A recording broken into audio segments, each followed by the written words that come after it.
Pak Nazarul, silakan Pak Nazarul. Bismillahirrahmanirrahim. Assalamualaikum warahmatullahi wabarakatuh. Waalaikumsalam. Assalamualaikum warahmatullahi wabarakatuh. Baik, apa kabar Ananda sekalian? Anak-anak Bapak sehat? Sehat ya, alhamdulillah ya. Baik, seperti biasa sebelum memulai pelajaran, silakan ketua kelas pimpin doa dan siapkan terlebih dahulu. Silakan ketua kelas Abdul Rahub untuk memimpin doa. Baik, terima kasih Abdul Raub. Dan coba anak-anak Bapak semua, Anda sekalian silahkan berdiri terlebih dahulu. Sebelum mulai pembelajaran, Bapak mau memeriksa kerapian terlebih dahulu ya. Bajunya, dasinya coba dipastikan sudah benar-benar rapi. Baik, sudah rapi semua ya, terima kasih. Kemudian silakan kalau ada sampah di bawah meja masing-masing, boleh dicek, boleh dikutip, dan boleh dibuang ke tempat sampah. Baik, terima kasih ya. Nah, karena apapun itu untuk memudahkan kamu menerima pembelajaran dari guru kamu ya, dari Bapak pada hari ini, tentunya kita harus dalam keadaan bersih, bersih tempat, bersih hati, supaya kita mudah dan mendapat ridho dari Allah atas pembelajaran kita hari ini ya. Baik, terima kasih. Alhamdulillahirabbil alamin wa bihi nasta'in ala umuri dunya waddin wa ala alihi wa ashabihi rasulillah ajmain. Amma ba'd. Puji syukur kehadirat Allah Subhanahu wa taala sampai saat ini kamu dan kita semua dapat hadir ke sekolah ya. Diberikan kesehatan, keistiqomahan berupa nikmat iman dan Islam sehingga kita dapat melaksanakan aktivitas kita sehari-hari dan kamu dapat hadir sekolah guna untuk menuntut ilmu seperti mana biasanya ya. Baik, sebelumnya Bapak akan absen terlebih dahulu Ananda sekalian ya. Itu di belakang Bapak lihat ada yang tidak hadir sepertinya bangku kosong. Siapa yang tidak hadir? Ya, Dedi ya. Baik, kenapa Dedi? Sakit ya. Baik, kalau begitu sama-sama kita doakan semoga teman kita Dedi diberi kesembuhan, diangkat penyakitnya oleh Allah sehingga teman kita Dedi dapat hadir ke sekolah berkumpul untuk dapat melakukan kegiatan pembelajaran bersama-sama kita kembali ya. Nah, Ananda sekalian, sebelumnya pada beberapa waktu lalu kita membahas tentang meneladani perjuangan dakwah Rasul di Mekah ya. Nah, namun sebelumnya Bapak mau tanya terlebih dahulu siapa tadi pagi yang sholat subuh? Alhamdulillah sholat subuh semua ya. Kemudian siapa tadi pagi yang berangkat ke sekolah menyalami kedua orang tuanya? Alhamdulillah semua juga menyalami kedua orang tuanya ya. Baik. Kenapa Bapak bertanya demikian? Kenapa siapa yang sholat subuh, siapa yang menyalami kedua orang tuanya? Karena ini ada kaitan pembelajaran yang sudah kamu pelajari minggu lalu dengan pelajaran yang akan kita pelajari hari ini nanti tentunya ya. Nah, seperti kita ketahui bersama minggu lalu kita membahas tentang perjuangan dakwah Rasul di Mekah. Bapak mau tanya terlebih dahulu nih, sudah sejauh mana pemahaman kamu? Apakah mengulang kembali pelajaran kita minggu lalu? Kira-kira siapa yang mengetahui apa sih yang kita bahas tentang meneladani perjuangan dakwah Rasul di Mekah? Ya, Abdul Rauf. Ya, benar sekali ya. Terima kasih. Jadi yang kita bahas itu adalah tentang kerasulan Nabi, ajaran pokok Nabi di Mekah dan strategi dakwah Rasul di Mekah. Nah, mengenai ajaran pokok Nabi di Mekah, siapa yang tahu? Ya, Watman, silahkan. Ya, benar sekali. Jadi ajaran pokok Nabi di Mekah pada saat itu hanya dua ya, cuma dua yang disampaikan berdasarkan sejarah, catatan sejarah Islam itu akidah dan akhlak ya. Di mana Nabi itu benar-benar meyakinkan, mengenalkan tentang ketauhidan kita kepada siapa? Kepada Allah ya. Jadi Nabi mengajarkan ini loh Tuhan kita. Tuhan kita yaitu Allah Subhanahu wa taala ya. Kemudian akhlakul karimah ya, akhlak di mana benar-benar Nabi mengajarkan suri tauladan yang baik karena seperti kita ketahui penduduk-penduduk Mekah pada saat itu zaman jahiliyah itu sangat di luar batas kemanusiawiannya ya. Makanya tadi Bapak di awal bertanya siapa yang sholat subuh berarti itu berkaitan dengan akidahnya, kemudian siapa yang menyalami kedua orang tua berkaitan dengan akhlaknya ya. Dan juga nanti ada kaitannya dengan materi kita pada hari ini yang akan kita bahas ya. Nah, mengenai materi hari ini tadi sudah Bapak sampaikan bahwasanya kita akan membahas tentang meneladani perjuangan dakwah Rasul di Madinah ya. Nah, berkaitan tentang dakwah Rasul di Madinah ya, ini ada satu buah tayangan video ya. Di mana ini tayangan video ini masih ada kaitannya dengan materi minggu lalu dan materi yang hari ini akan kita bahas ya. Boleh Ananda lihat di tayangan slide-nya. Bapak akan coba tampilkan tayangan videonya berikut ini. Silakan dilihat ya. Ada apakah gerangan, Ayah? Anakku, aku hendak bertanya, adakah kebiasaan Rasulullah yang belum aku kerjakan? Wahai Ayah, engkau adalah sahabat Hanya itu saja? Baiklah, akan aku lakukan. Di manakah engkau, sahabatku? Amanahnya, jangan diam saja. Nah, lalu siapa engkau? Padahal aku belum sempat membalas kebaikannya. Dia orang yang terbaik yang pernah aku temui di muka bumi.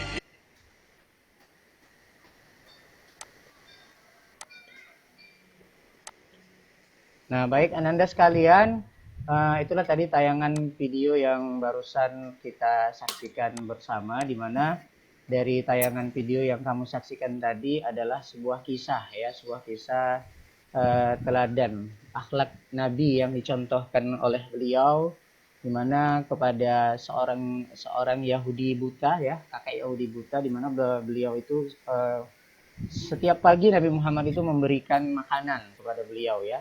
Dimana tadinya Yahudi buta ini, kakek Yahudi buta ini tidak mengetahui bahwasanya selama ini yang memberikannya makanan itu ternyata adalah Nabi Muhammad SAW. Nah, jadi dari sini tergambar bahwasanya jadi Nabi Muhammad SAW itu dalam mensiarkan ajaran Islam pada saat itu tidak semata-mata dari ucapan ya, dari mulutnya, bahwasanya wahai penduduk manusia, ini adalah ajaran Islam yang harus kamu ketahui, tidak ya. Tetapi Nabi juga mencontohkan dari teladannya, di mana beliau itu menerapkan akhlakul karimah, berbuat baik kepada setiap insan, baik yang muslim maupun non muslim, sehingga kakek tua tadi pun lambat laun merasa terkagum kepada Nabi Muhammad, kepada akhlaknya Nabi Muhammad, sehingga beliau pun masuk Islam ya. Nah, jadi tayangan video tadi ada kaitannya dengan materi yang beberapa waktu lalu, dengan materi yang akan kita pelajari saat sekarang ini ya. Seperti yang sudah Bapak sampaikan tadi, tentang materi hari ini adalah meneladani perjuangan dakwah Rasul di Madinah ya. Namun sebelumnya Bapak akan sampaikan terlebih dahulu tujuan pembelajaran kita pada hari ini ya. Di mana tujuan pembelajaran kita hari ini pertama adalah kamu nanti sekiranya dapat mengetahui ya teladan apa yang dapat kita ambil dari perjuangan dakwah Rasul di Madinah. Meyakini kebenaran dakwah Nabi di Madinah, menunjukkan sikap semangat ukhuwah dan kerukunan sebagai ibrah dari sejarah strategi dakwah Nabi Muhammad SAW di Madinah, dan menganalisis substansi strategi dan keberhasilan dakwah Nabi di Madinah pada waktu itu ya. Nah, jadi itulah tujuan pembelajaran yang harus kita capai pada hari ini ya. Nah, berkaitan dengan materi kita hari ini, Ananda sekalian, Bapak akan menyampaikan materi kita ini kulit-kulitnya saja ya. Selebihnya nanti Bapak bagi kelompok diskusi, kamu akan menjabarkan dan memperluaskan kembali sesuai dengan kelompoknya masing-masing, di mana tentang meneladani perjuangan dakwah Rasul di Madinah itu ada awal tanda-tanda bahwasanya kenapa sih Nabi itu harus hijrah dari Mekah ke Madinah ya. Nah, jadi tanda-tanda kenapa Nabi Muhammad SAW itu berhijrah dari Mekah ke Madinah, yang pertama itu adalah adanya wafatnya istri Nabi ya. Wafatnya istri Nabi yakni Siti Khadijah dan pamannya Abu Thalib, di mana kedua orang ini adalah orang yang sangat beliau cintai, orang yang sangat mendukung dakwah Nabi. Jadi sehingga dengan meninggalnya kedua orang yang disayangi, kurang lebih mengurangi rasa semangat dakwah Nabi Muhammad SAW untuk mensiarkan ajaran Islam.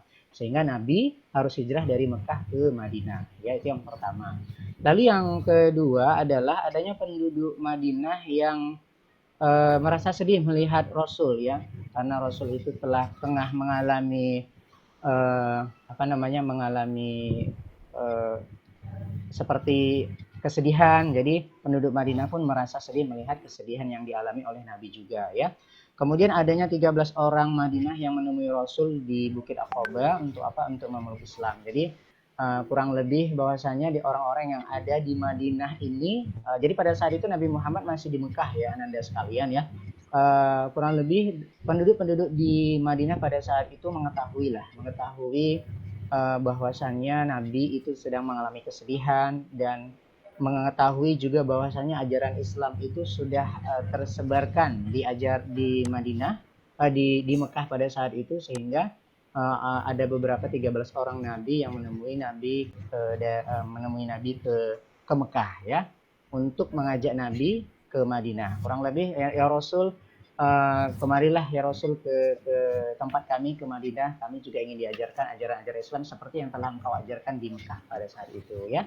Kemudian yang selanjutnya adalah adanya menyusul kembali sebanyak 73 orang di Madinah atau di Mekah, dari Madinah ke Mekah, yang terdiri dari suku Aus dan Khazraj, di mana pada awalnya mereka ini adalah dua suku yang sangat berseteru ya, tidak sepemahaman, dan di sini Nabi juga telah berhasil melakukan persaudaraan antara kedua suku tersebut. Kemudian yang selanjutnya adalah adanya pemboikotan ya. Jadi adanya pemboikotan oleh kafir Quraisy kepada Rasul dan pengikut-pengikutnya. Nah, pemboikotan apa yang dilakukan oleh kafir Quraisy pada saat itu? Yang pertama adalah melarang adanya perdagangan dan bisnis ya, melarang adanya setiap perdagangan dan bisnis dengan pendukung-pendukung Nabi Muhammad. Kemudian tidak seorang pun berhak untuk mengadakan ikatan perkawinan kepada seorang muslim. Jadi mereka itu dilarang, diboikot, tidak boleh berdagang, tidak boleh kawin dengan sesama muslim, dan melarang keras bergaul dengan kaum muslimin, serta musuh-musuh Nabi harus didukung dalam keadaan bagaimanapun juga ya.